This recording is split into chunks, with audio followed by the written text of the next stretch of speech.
উদাৰ মনেৰে চবেই আৰম্ভণিৰ পৰা লাগি পেলাই আজি এটা জনাদেশ ইয়াত দিছে।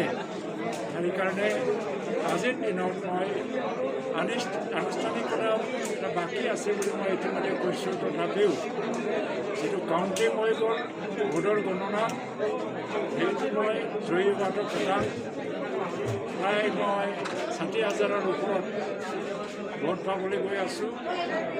আৰু এই ভিভিপেট শ্লিপটো কাউণ্টিং কৰাৰ পিছত, পষ্টেল বেলট কাউণ্টিং কৰাৰ পিছত এনেকৈ আমাৰ অংকটো গুচি যাব।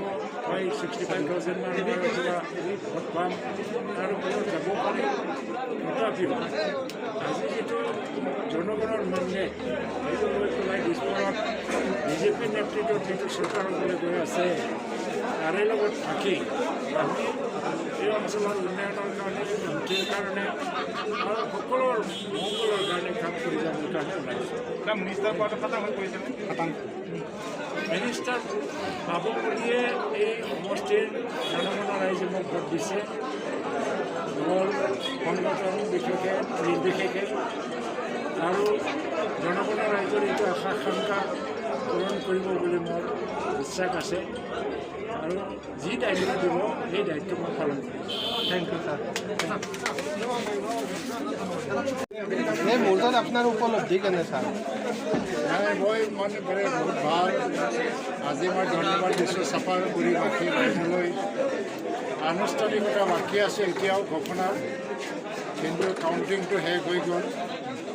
এতিয়া 3টা যিটো ভিভিপেট মেচিন সেইটো বেয়া হোৱাৰ কাৰণে ভিভিপেট শ্লিপ আমি কাউণ্টিং কৰিব লাগে।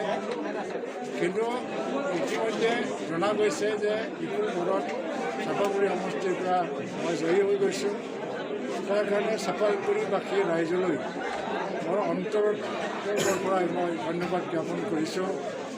কাৰণ তেওঁলোকে খোলা মনেৰে, উদাৰ মনেৰে মোক যদি গ্ৰহণ নকৰা হ'লে আৰু উদাৰ মনেৰে তেওঁলোকে মোক ভোটদান নকৰা হ'লে জাতি ধৰ্ম বৰ্ণ নিৰ্বিশেষে মই আজি জয়ী হ'ব নোৱাৰিলোহেঁতেন। আৰু এই কৃতজ্ঞতা মই সদায় ৰাখিম।